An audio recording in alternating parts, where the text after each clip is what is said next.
I am Pam Aks, and I am a cutting edge mindset coach at an international practice called What's Within You. And the worst piece of advice I have ever been given is that networking events are the best way to build your business. Oh, come on. I probably gave that advice. Why is that so bad? Because it didn't work for me. It wasn't my thing. It wasn't my So, jam. so why not? Like, what do you not like about networking events? It's,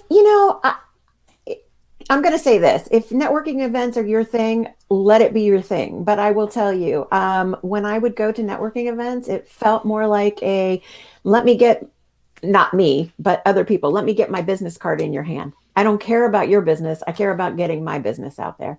And I'm not knocking people. It just wasn't my vibe. It wasn't my jam. And so I learned other ways, different ways to get my business out there.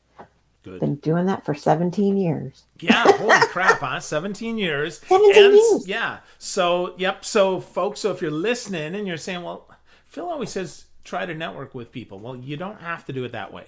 There's more Mhm. than one way to be successful. So, I love that about you. And you've always kind of marched to the beat of what works for you, which is why your business is what's within you. No, I mean that, right? Yeah. That's Oh, beautiful. yeah. And I love Yeah. that. I think that's so, so important. So Thank you. let's take us back, right? What's Yeah. within you? Tell me how that started. Like, why did that begin? Oh, why did it begin? Wow. Well, it began about 17 years ago. And, it began by accident in many respects. Prior to coaching, I was co-owner in a internet production company where we were doing message boards and focus groups online before Facebook was a thing.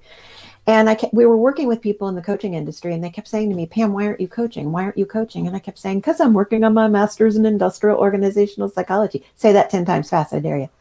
Um, No. and after the fourth person that said, Pam, why aren't you coaching? I thought, okay, the universe is trying to tell me something, and I better sit up and pay attention.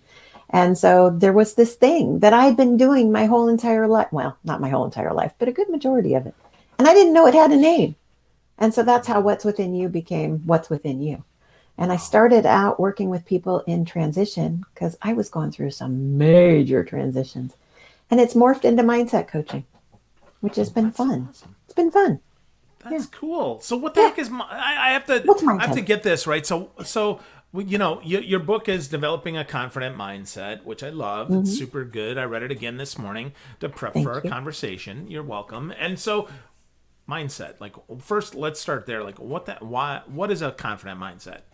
Why A does it matter? confident mindset. Well, what that means is that's what we think about ourselves. It's what we think, what we feel, and what we believe. Because what we think and believe impacts how we feel, which ultimately impacts how we show up in this world. And so, the thing is, we're constantly telling ourselves stories, whether we realize it or not. And so, a confident mindset is building that mindset where, yeah, negative stories are going to happen, but we don't get derailed by them. We push through them anyway. There we go. Well, that's good. That's Yeah. good. That's doable, right? So one of the Absolutely. things that I think is fun that you talk about in the book and also kind of a smack in the face is you say you are what you eat. So talk to me about that. What does that mean, Pam? Because that was like, come on, Pam. Really? Well, okay. So, Philly, we hear that all the time. You are what Yeah. you eat. I grew up with that saying. You are what you eat. And when I think about mindset, it rings a bell for me because what we tell ourselves ultimately impacts again how we feel and how we show up. So if we're feeding our minds negative crap, we're going to feel crappy. It's that simple. It's that simple. Really? Like Yes. really, it's that simple. So okay, all right. I But didn't say changing the thought was that simple. I just yeah. said the Okay. All concept right. is that All simple. right. I'll give you that. So no, I can get behind that. Right. The Right. idea is that simple because yeah, to your point, right? It's not as simple as just changing your thoughts. But I think one of the things that resonated with me, and this was helpful to me because I get in my own head. I think we all do. And you said you're not your thoughts. No. You're absolutely not your thoughts. And I think that's where we get tripped up. I used to think, I mean, I've been on this quest since the time I was 10. That's over 4 decades because I'm going to be 55 at the end of this month. Amazing. I have been on this quest since the time I was 10 years old to figure out why I kept having negative thoughts. And I really felt like there was something wrong with me as a person because I couldn't understand how to get rid of them. And we are not our thoughts. What that is, it's something that is pre-wired in our brains. It's called negative bias, to get geeky on you. And that is where we get that from our prehistoric ancestors, where we had to be on high alert for things like saber-toothed tiger attacks. Exactly. We don't have to worry about that now. But what we do worry about is whenever we step outside our comfort zone, whenever we step outside our comfort zone, that negative bias comes into play to protect us, to keep us safe. And it's a preconceived notion that, oh my God, if I put myself out there, I'm going to fail. Those negative thoughts, that negative bias, that's what protects us ultimately. And so that's why I say we aren't our thoughts. We aren't. We all have negative thoughts. We're never going to get rid of them. We just, and here's the thing, the negative thoughts aren't the problem. It's what we allow them to do to us that becomes the issue. There we go. So, okay. So I can get behind that and I can understand that, right? My limbic brain can figure that out. So, but then we got these triggers. We get these triggers that like, come on, like, ah! So talk to me about those triggers for negativity and how we can help overcome those. Oh my gosh, we all have them. There are things that, maybe we inherited from, our parents or people that we were close to. Maybe we were made fun of in school. And so understanding that getting in front of people, that's a trigger to feeling like, oh my God, I'm going to be made fun of. So I'm not going to do that. I think what's really important is paying attention to the triggers. And here's how we do that. First of all, we have to be really present. Okay. We can't be 5,000 feet in the future or in the past. We have to be right here and tuning into how we feel. I tell clients this all the time. Your emotions are the best GPS system you've got. If you're feeling crappy, there's a reason for it. Check in.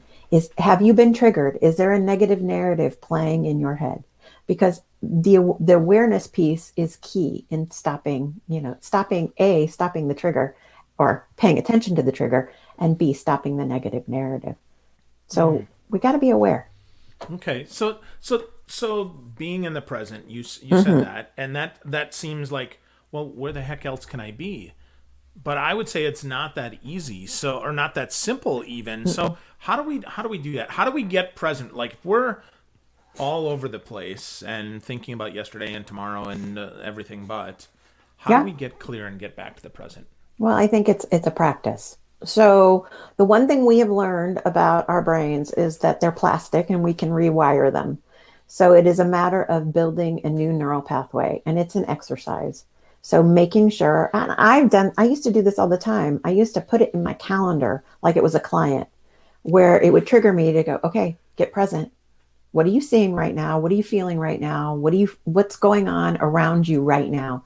And the more I did that, the more it became a habit to the point where I didn't have to think about it anymore. And so I think that's really something that's very helpful is recognizing that sometimes we need to create a habit or a practice of getting present. Also, as we do that, we become more self-aware, and self awareness is so critical. Self awareness is being able to understand how we are right now and how that translates into the world and the impact it has. And so the more presence we create in this world, the more self awareness we create. And as we keep doing that, that really helps with not just the present moment and being present, but the stories and being able to spot when a negative narrative is creeping in. Okay. Okay. So a lot of people that listen and watch, including me, actually, as I Mhm. rewatch, right? We do sales, right? Now I would argue it probably everybody does sales, but not everybody believes that. So some of those negative thoughts are right. They don't want to talk to me. Mhm. The product or service isn't great, or I'm not the best person for this. So take me through an exercise for getting more present, so that I can get past that crap. Well, okay, so the first thing I would ask you to look at is what is that? What's the truth? So I like to ask a magic question. Right. So tell me again, one thing that you might be thinking as you're picking up the phone to make a sales call. They don't want to talk to me. Okay. What would you see or what would you feel if you didn't feel that they didn't want to talk to you? What would I see or what would I feel if I didn't think Your that they didn't choice. want to talk to me? Yeah. Well, I guess I'd see them answering the phone, right? Okay. And I'd probably feel more energized and probably feel more like, like I'm talking to you. Awesome. That's one way to get present. And one of the things you've just done is you have counteracted that negative narrative. Negative narratives serve a purpose. They're there to give us some data. And our job is to extract the data that's truthful data. So for me, okay, when I first started coaching for the first year, when I was talking to my mentor coach every week, there was a little voice inside my head that went, "Yeah, you suck as a coach. There's no way on God's green earth you could ever manage."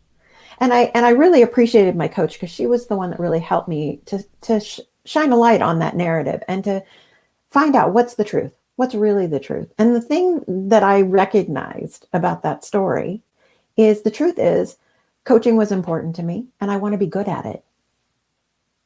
So with this narrative of they're not going to want to talk to me, what's the truth? What's the truth? Okay. Okay. So we get clear on our truth. Mm-hmm. But that was, how do we want to feel?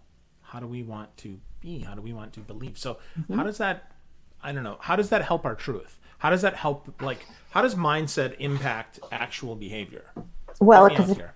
if you think about it, when we're feeling confident, that translates in the energy and how we show up. So when you're feeling that confidence, when you go through the dialogue, okay, this person's not going to want to talk to me. Well, what would I see or what would I feel if I didn't feel or see that this person didn't want to talk to me? Well, I'd see them picking up the phone, as you said, and I'd feel more energized. Well, what does that feeling of energized do for you in how you show up? Do you still pick up the phone or do you leave it on the receiver? Yeah, for sure, right? If I got full energy, I'm picking it up, baby. We're talking. Let's go. Absolutely. Absolutely. And so that's what mindset does. If the most powerful words come after I am. And so if you're saying things like, well, I am a terrible salesperson. I'm terrible at building my business. You're going to feel that. You're going to feel that. And that's going to impact how you see yourself and that's going to impact what you do. And there's an actual analogy that I use in the book, which you probably read. It's the mirror analogy. So I'm gonna do this with you, Philly, because you and I have known each other a long time. Long time. Okay, you got a favorite pair of glasses? Because I know Sure. you got Of many. course. Okay, Yeah, you got your absolutely. favorite pair of glasses. Yep. Okay, you get up one morning and you're thinking, I'm gonna slay the day. I'm excited. I got a great night's sleep. The wife and I are really humming along. The kids are great. The dogs are doing well. I'm going to slay the day. And you put on your pair of glasses and you stand in front of the mirror and you're sweating yourself. You're like, I look fantastic. These glasses are great. They're my signature. People are going to love me. That's going to impact how you show up in the world. And are you going to stand up straight or are you going to slump over? Let me ask. Yeah, well, of course, right? You stand up straighter, sit up straighter, right? If I'm taking Zoom calls, yeah. Okay, so let's go a week ahead. And you get out of bed. I'm not saying this is actually going to happen, so I'm not putting it out there. You and the wife have an argument the night before.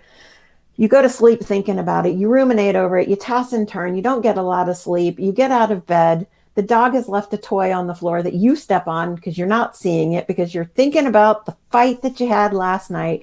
The kids are screaming at each other. You think, I'm going to put on that awesome, sweet pair of glasses that I know always lifts my mood. You stand in front of the mirror and you go, oh my God, what was I thinking? Those glasses look terrible. It, the glasses didn't change, and neither did you. What changed was the mindset and how you woke up and that negative narrative that was going on in your head. Yeah. Does that make Oh, sense?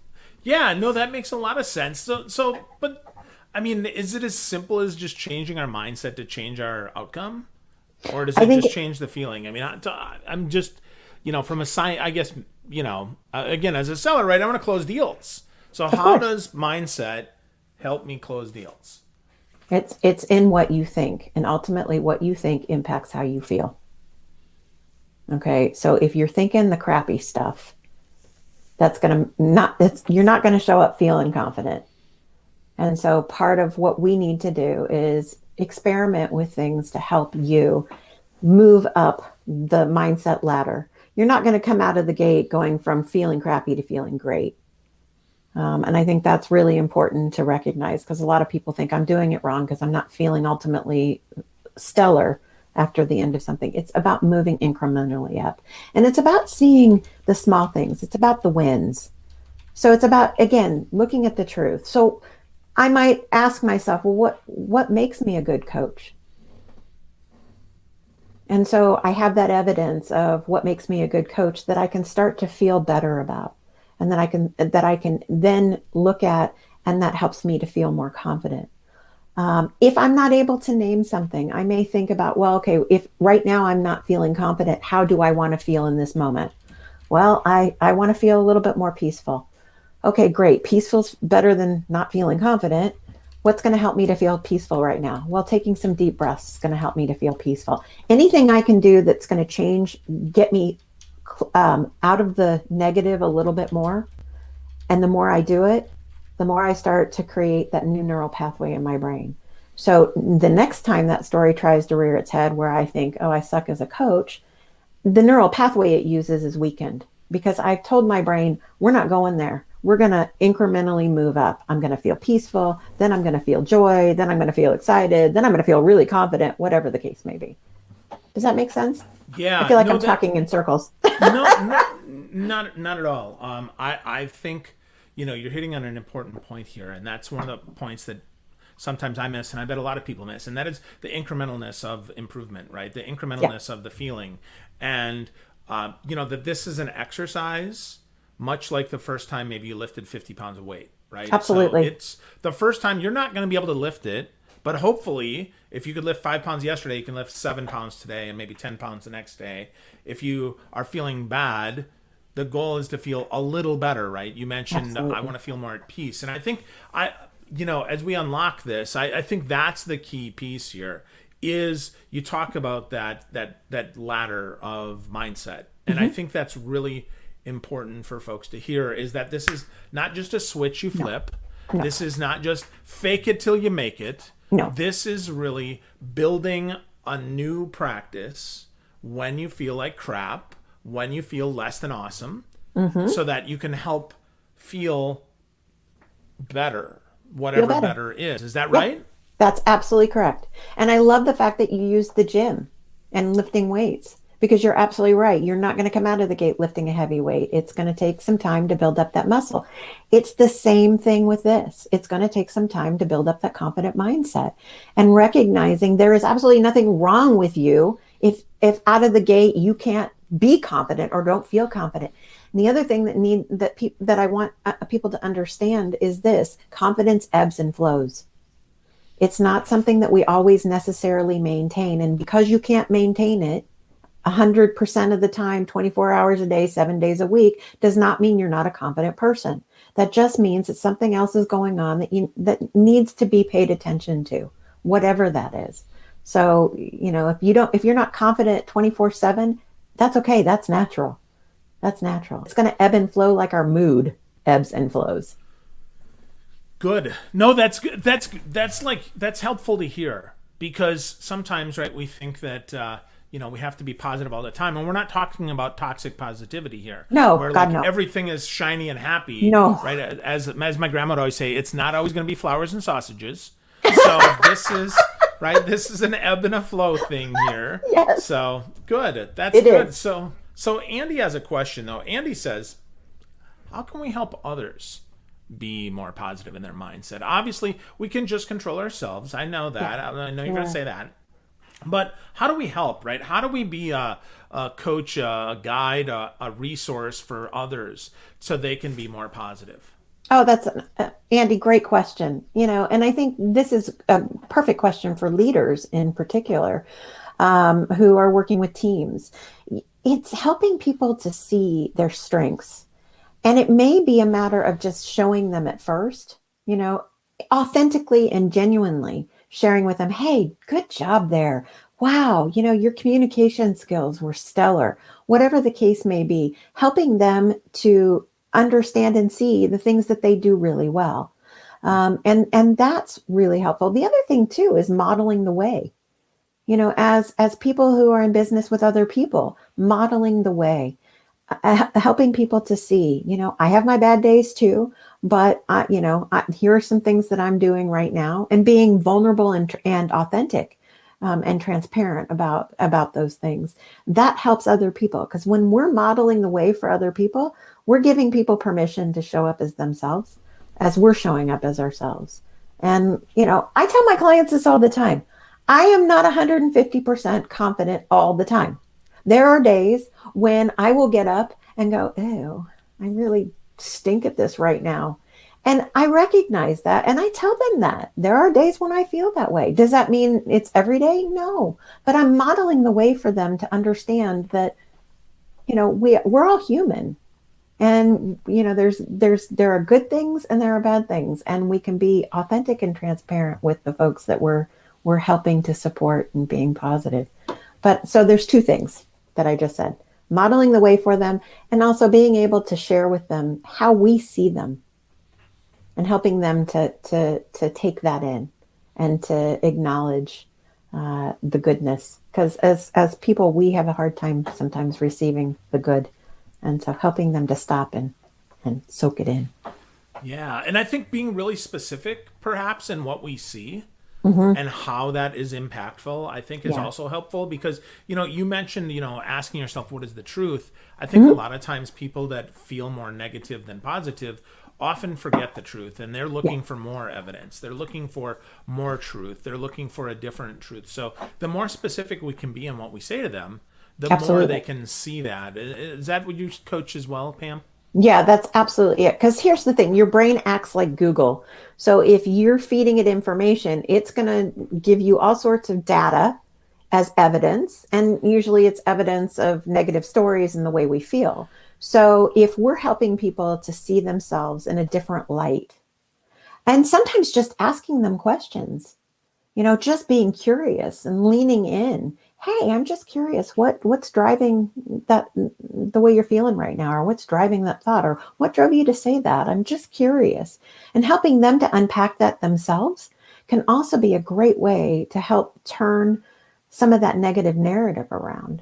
Because oftentimes when we're just being curious with another human being, they start to discover some truths of their own. Yeah. Yeah, you say that really well in the book. You say curiosity killed the cat and really kind of helped us build a new narrative. So unpack that a little bit more for us so we can bring the cat back to life. Let's resuscitate the cat. Yeah, curiosity didn't kill the cat. It killed the negative narrative. And I think curiosity is really a very powerful tool. When we can get curious about something, we aren't attached to it. We aren't as attached to it as we are if we look at it from a place of fact. Okay. Our brain doesn't know fact from fiction. So if I'm sitting there saying I suck as a coach, my brain's going to go, okay, yeah, sure, you do. Here's all sorts of evidence. If I can get curious about it, like for example, well, what makes me a good coach? I'm getting curious. I'm just asking the question. I'm not attached to the answer. If I can get curious about, what it is I'm feeling, hey, I'm wondering what's driving this. Huh, that's interesting. I'm not attached to it. That curiosity provides me with an opportunity to look at it from a different perspective, as opposed to this is the way it is, it's a set way, and that's the way I'm going to look at it. Yeah, so we can be curious both about ourselves as far as how Mhm. we view it, as well as we can be help others by being more curious with them and helping Absolutely. them see that. So that's awesome. Absolutely. That's really helpful and really actionable and something that we can do. So if we're looking to get started, in being more confident and developing this confident mindset. You offered a lot of great stuff today, Pam. You encouraged us to, think about what we eat, right? What we tell ourselves. You talked to us about being present, moving the incrementalness up, that it's more of a ladder, and that's important. What is the truth? How do I feel, and what's going to help me feel that? And then you closed up there with be curious. But if there's one thing you want to drive back home, or one thing you want to say, okay, I didn't say this, but this would be a great way to get started, what would that be? I think one of the best things we can do for ourselves, and this is something that sometimes is a challenge, is to make sure that we're doing something to take care of ourselves. Because at the end of the day, the negative narrative is 10 times stronger when our batteries are drained. And so, even if we're just taking 10 minutes out of our day to sit and breathe or listen to music or do something that is nourishing to our brains and our bodies, that's going to go a long way to helping deal with the negative narrative because you're less susceptible when you're recharged. Wow. Super actionable, super helpful. Take some time for yourself, 5, 10 minutes. Absolutely. That's plenty. So folks, if you're loving Pam like I do, I encourage you to check her out on Instagram. She's got a lot of great stuff. She's authentically Pam. There are no underscores, no dashes, no spaces, just authentically Pam. You can also go to what's within you, the letter u.com, and get to know her more. She's super helpful. She's a great mindset coach and someone that I'm grateful to know and grateful to learn from. Pam, thank you for investing some time in us today. I so appreciate you, my friend. Oh, and I appreciate you, Phil. Thanks so much for having me. My pleasure. Thanks again, and thanks for